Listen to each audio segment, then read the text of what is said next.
Snow falls heavy outside the French Renaissance chateau at Grant's Farm, Missouri, February 10, 1934. Inside the master bedroom, heavy velvet curtains seal out the gray dawn. Cigar smoke from the night before still hangs in the air, mixing with the sharp scent of gun oil.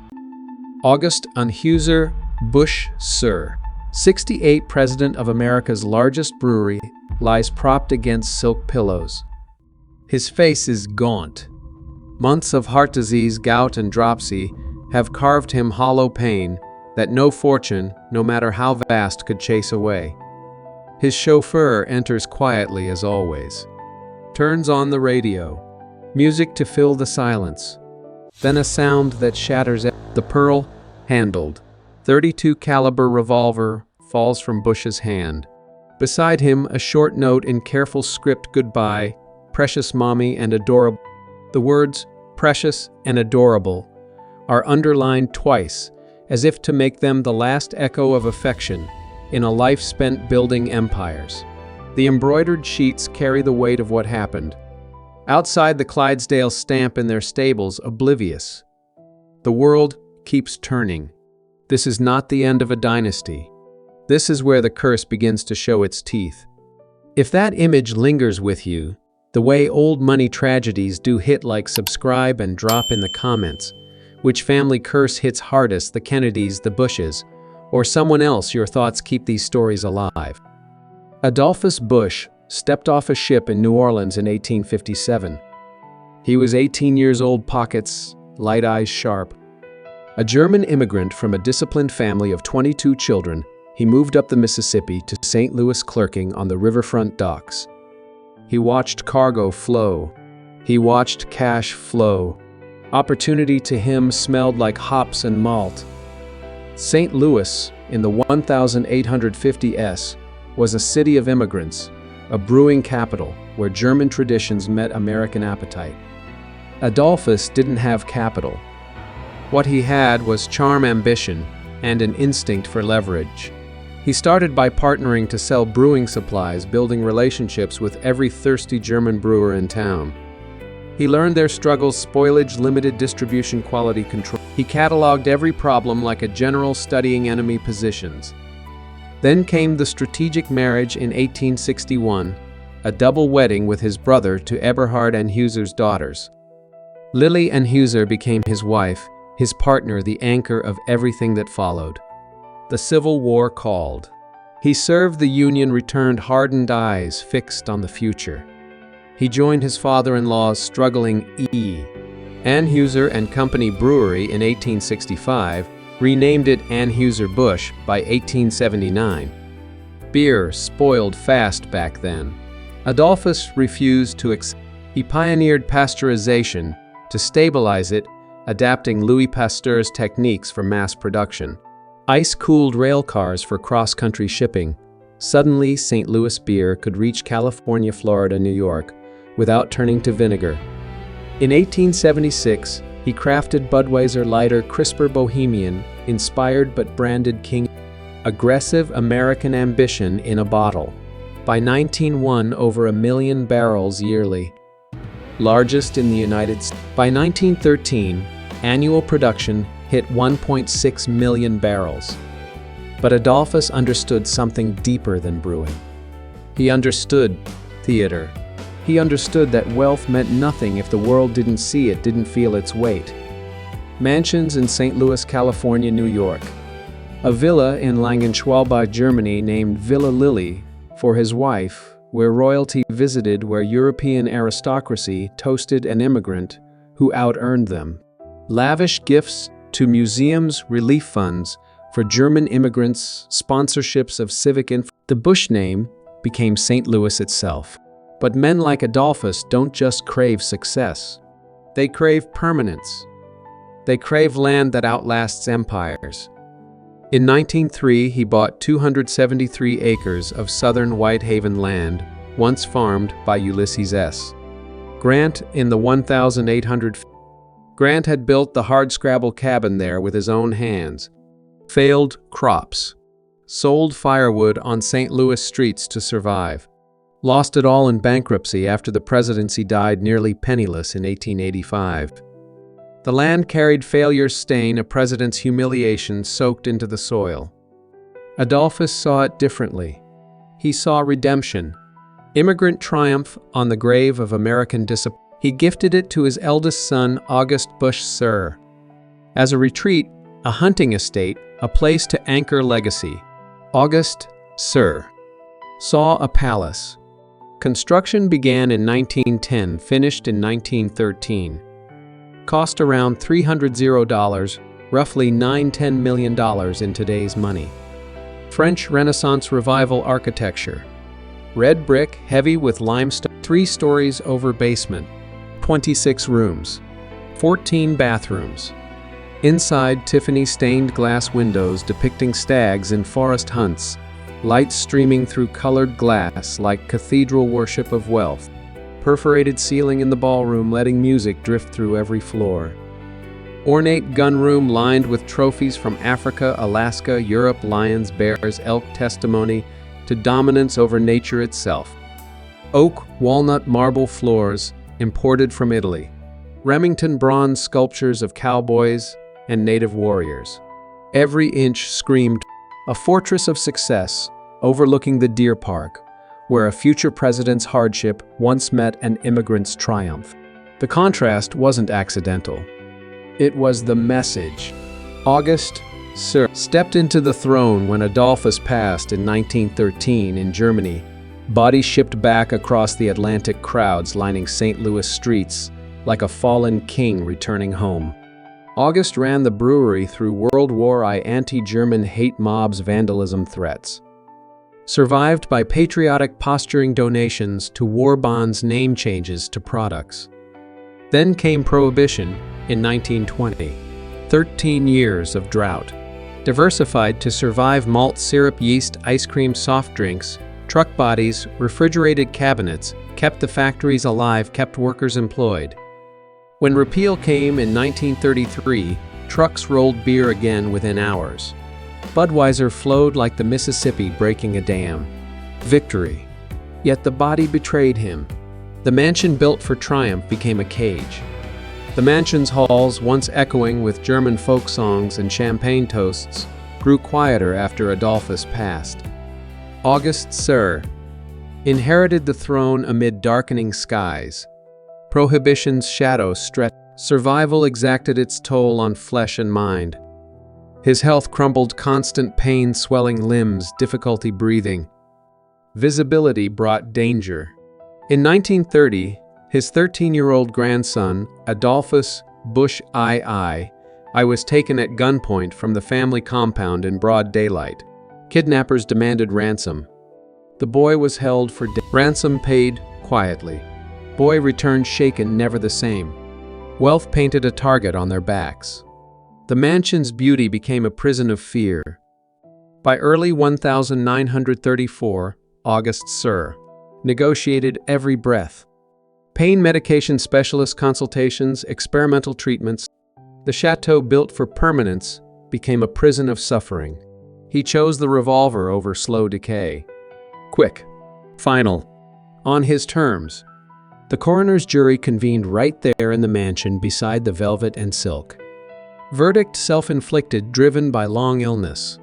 No scandal manufactured. Mourners 70 lined the streets. Senators, brewers, ordinary drinkers who knew his name on every bottle.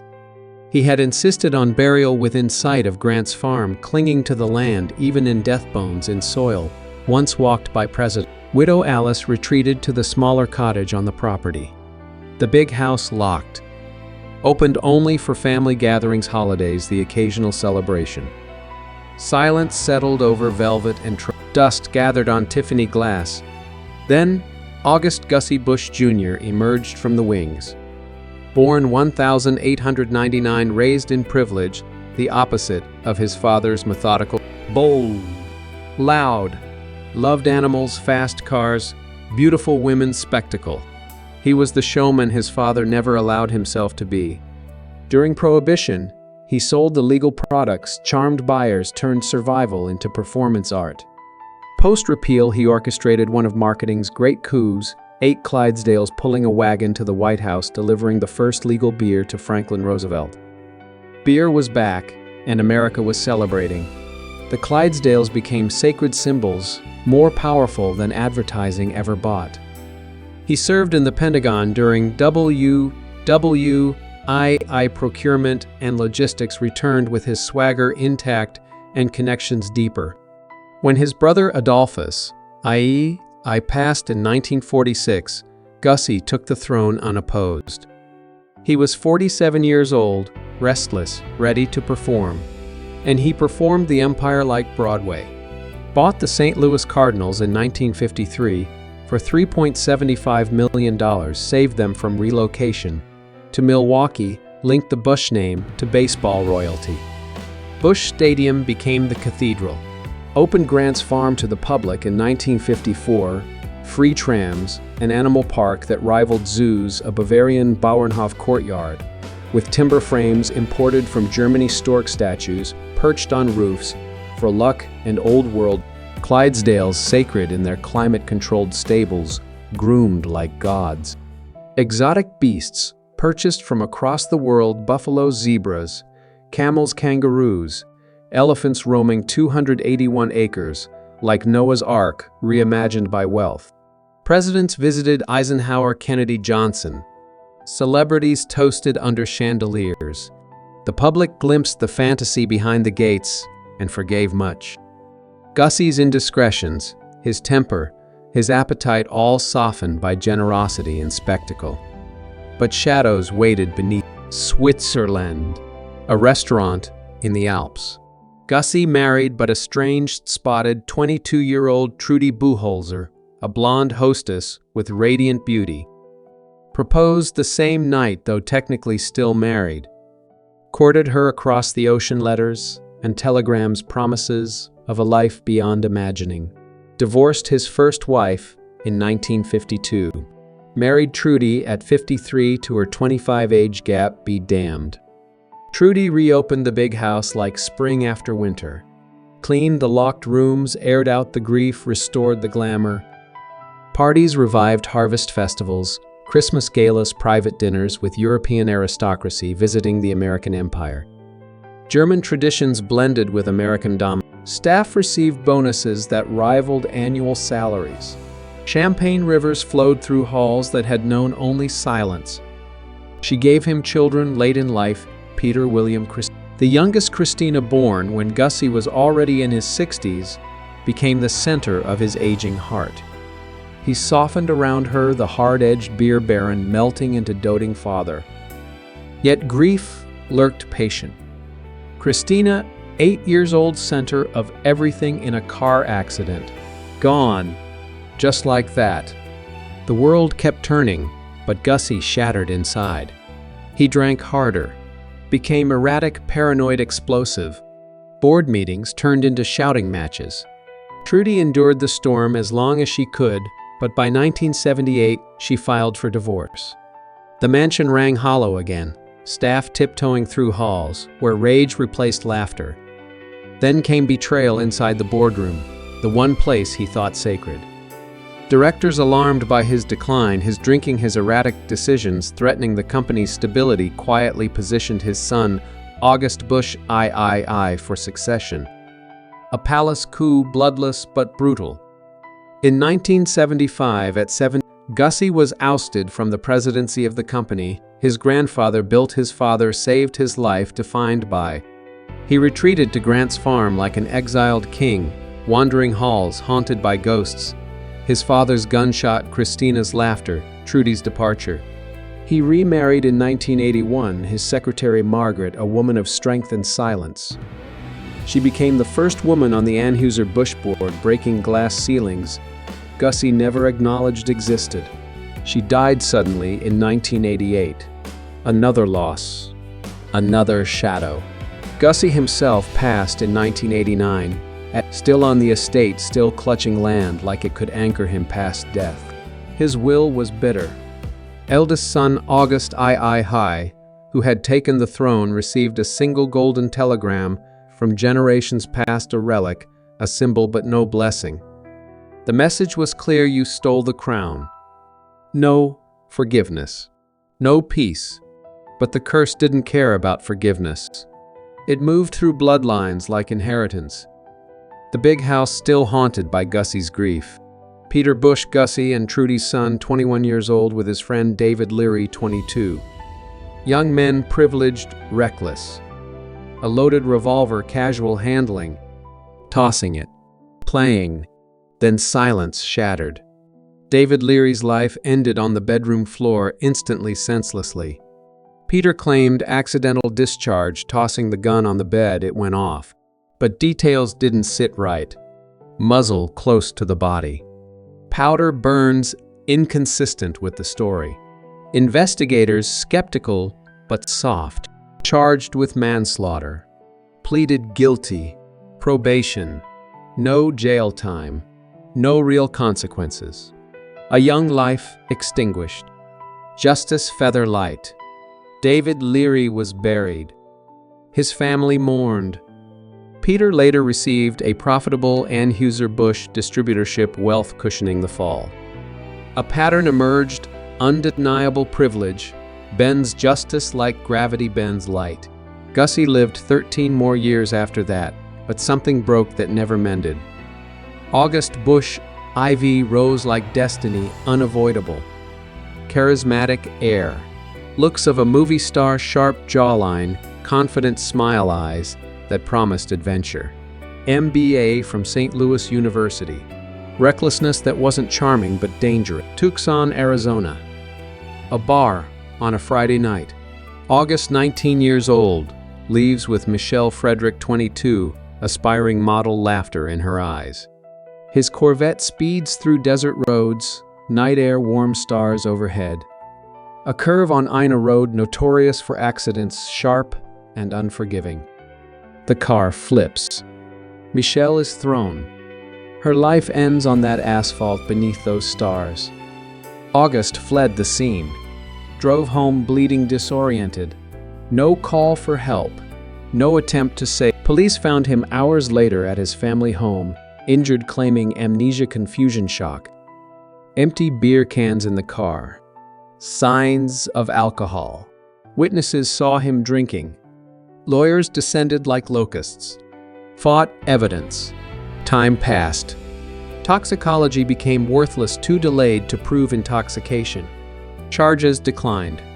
Insufficient evidence, they said.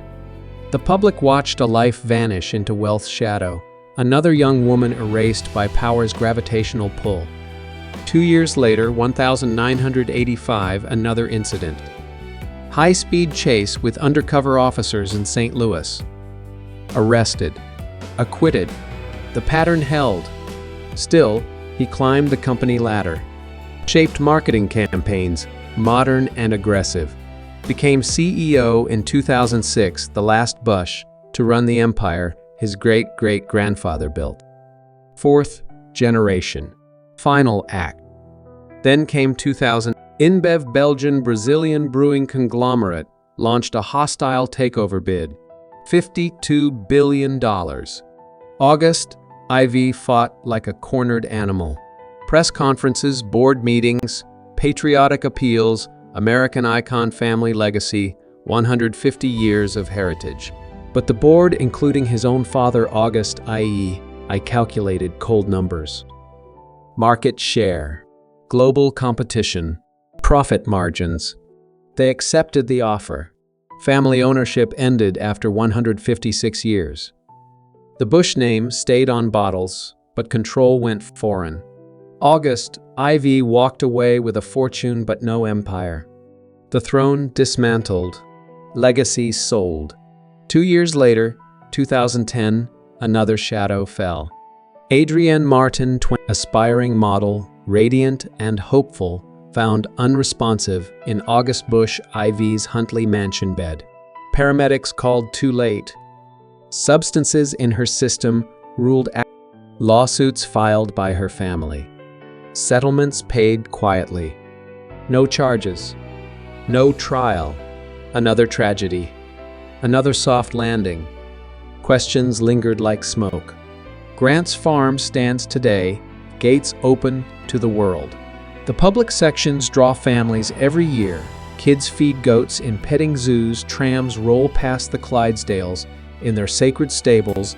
The Bauernhof courtyard feels transported from Bavarian fairy tales. The hardscrabble cabin sits nearby Ulysses S.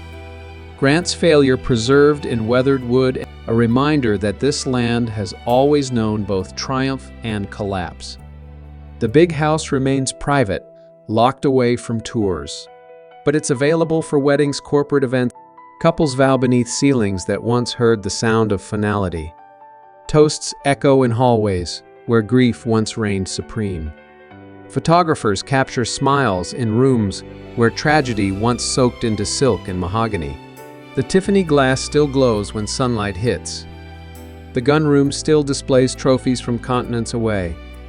The ballroom still waits for music. The family secured the estate's future in 2017, ensuring operations continue. Wealth endures hidden in trusts and investments. Power fractured across descendants, diluted but still present. The Busch Dynasty gave America Budweiser, an icon recognized. Clydesdales parading at Super Bowls, Rose Bowls, parades symbols of good times, celebration, unity. But also a reminder: ambition builds monuments, but it cannot silence. Success does not grant immunity from tragedy. Wealth cannot buy peace.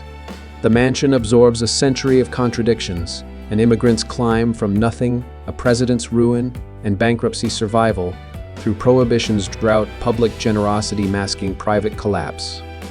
Love and divorce. Accident and intention. Gunshots in silk bedrooms. Overdoses in modern mansions. Boardroom betrayals. Fortunes lost and won and lost again. What price permanence when the gates open for tourists in summer? Do they sense the echo behind the velvet curtains? Or do they just see fantasy old world charm, American success? The land remembers what people forget. The sky is the same over the deer park Grant once farmed.